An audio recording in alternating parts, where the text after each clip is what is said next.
December 15th is the anniversary of the adoption by the Congress of the first 10 amendments to the U.S. Constitution, what we call the Bill of Rights, what some historians call the most important political document in the history of mankind.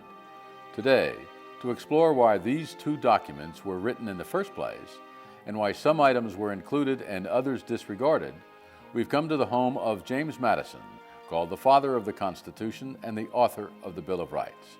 Hello, I'm Bill Radigan from Northern Virginia Community College. Mr. President, first, thank you very much for inviting us into your home. Delighted to have you here and hope it is oftentimes repeated. Thank you very much. To get started, why don't we talk a little bit about your perception of the role of government in an individual's life? The function of government ultimately should bring justice to the society and justice to the people. The great difficulty in creating a government is that first you must create it to govern the governed effectively, and secondly you must render it sufficient to govern itself. The role of the individual is certainly most sovereign in the foundation of the government of our society and of this Constitution, and it reigns more supreme than the role of the states as they had exercised their sovereignty under the Articles of Confederation.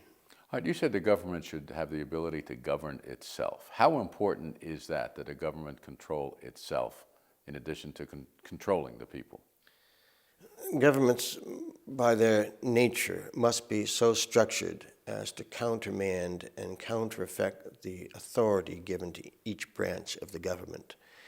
And intricacy in the powers granted and the authorities given to each of the branches of the government should not be so superior as to presume themselves over the other two branches of government.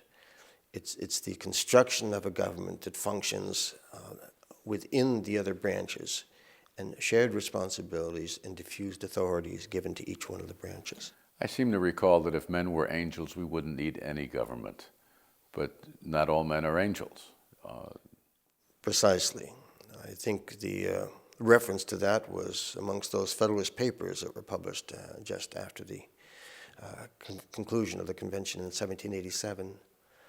Yes, if men were angels, no governments would be necessary. But if governments are necessary, let us so form them to act upon the people in those limited manners, in those limited ways, in which the people will not lose their rights to unjust majorities.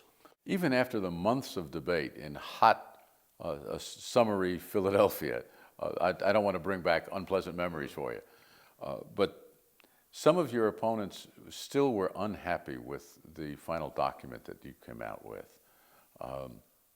Why was that?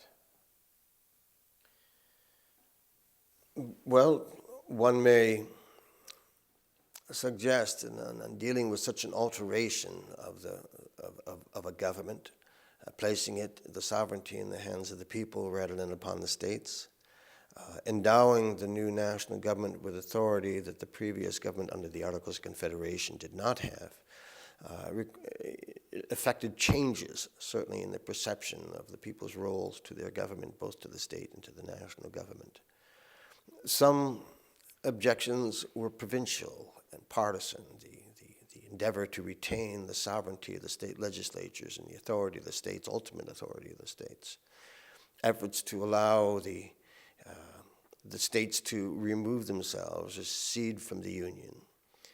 The efforts to engage in those activities, whether or not sanctioned by the national government, whether they could refuse to concede the authority of the national government on certain issues that involve their states. There were perceptions that this government under the Constitution was becoming much more powerful than they would wish to have. And they sought to find examples in their objections and to list their objections in such a way, probably more to diffuse and deflect the Constitution and act in opposition to it for feelings of a general nature, but applying specific objections to it: the lack of a Bill of Rights, the power of taxation, the distribution of powers within the national government itself.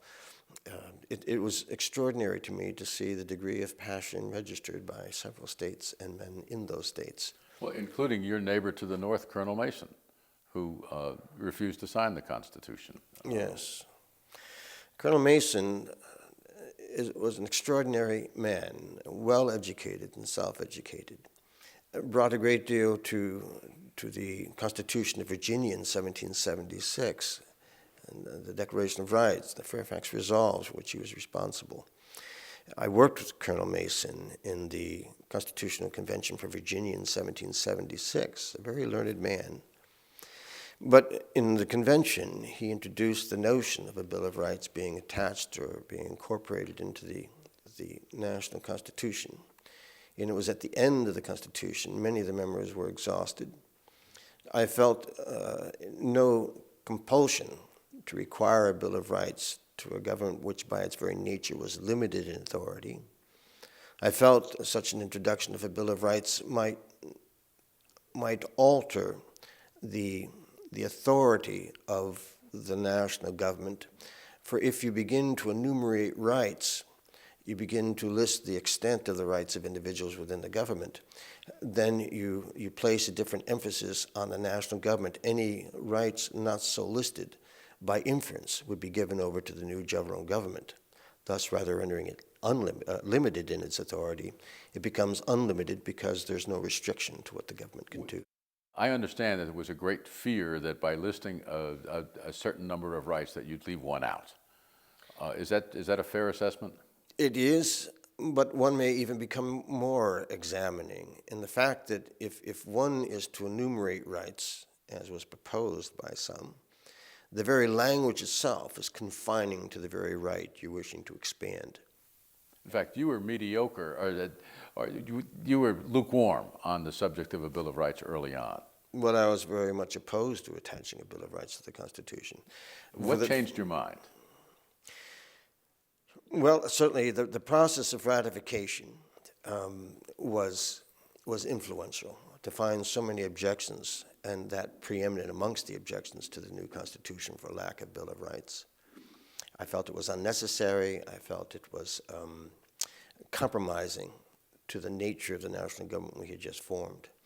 But certainly a letter from Mr. Jefferson, conversation with Mr. Dawson, Mr. Inez, and others, in Edmund Randolph and such, even Colonel Mason, it became apparent that there was an ambition for a Bill of Rights to be attached to the Constitution.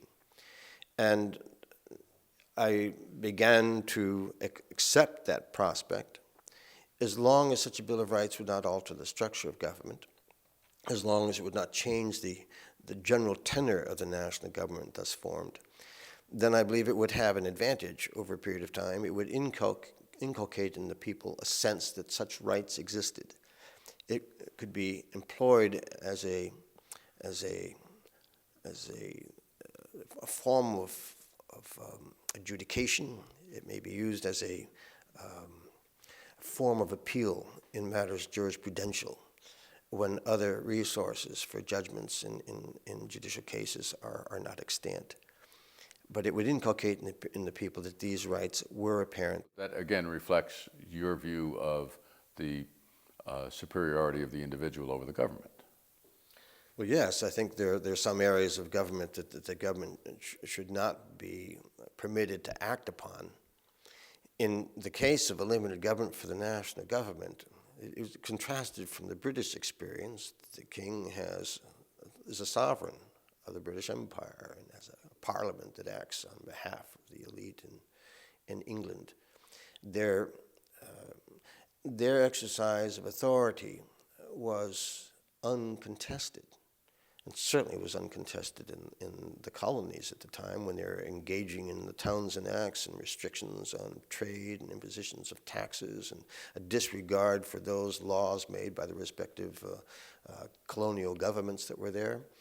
And in forming our own new government, we certainly wanted to avoid that nature of sovereignty acting whimsically or fickly or in any way without restraint. And to do so, then, is to indicate that the sovereignty is not in the hands of some monarch or some plutocracy, but rather in the hands of the people. Let me go back in time a little bit to pre-revolution.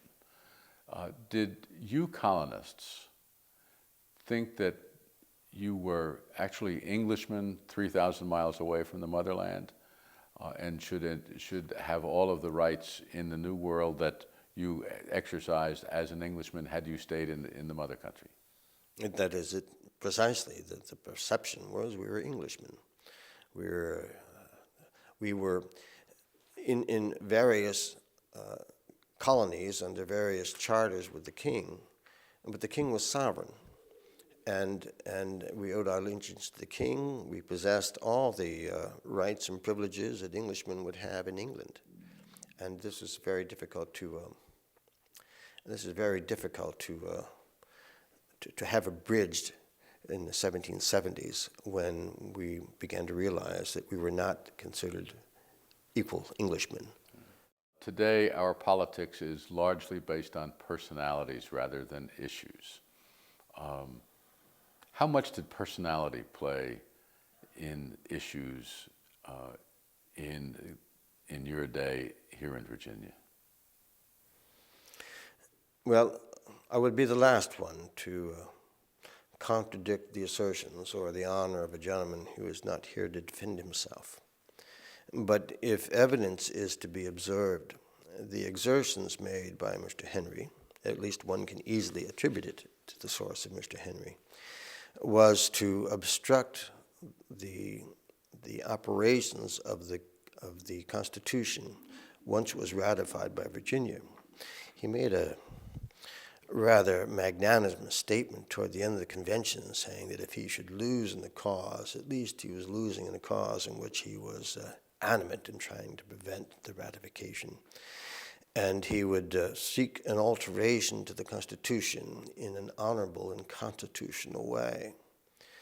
His first act was to call the Assembly together, the Virginia Assembly, and in choosing new state senators from the Commonwealth of Virginia to the new Congress, he certainly advanced the notion of William Grayson at the time and Richard Henry Lee to be the representative, to be the two senators.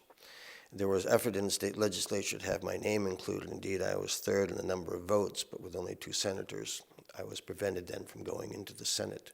And two anti-federalists, Richard Henry Lee and William Grayson, were the ones thus chosen. If it was not in the Senate, and certainly was not the House that I would have preferred, I preferred to be in the House of Representatives. The effort then was made by Henry to require a representative from a district to come from that district. The Constitution required only that an individual chosen to Congress came from the state and reside in the state in which he was to be representing, and did not have to reside in the district in which the elections would take place. So areas in the southeastern part of Virginia were offered to me to represent them in the new Congress because the certainty of election was to be had. But the state requirement was that the person had to live in the county from which he resided. So Henry had to include Orange County, even though the representatives ratified the Constitution in the ratifying convention. But the members of the ratifying conventions in other counties near or contiguous to Orange County were quite opposed to ratifying the convention in June of 1788. And by attaching those counties to Orange County, he could find a preponderance of individuals who would vote against Mr. Madison because they were against the Constitution to begin with. There were 8 counties so included. And particularly in Albemarle County, where William Cabell was very significant in that.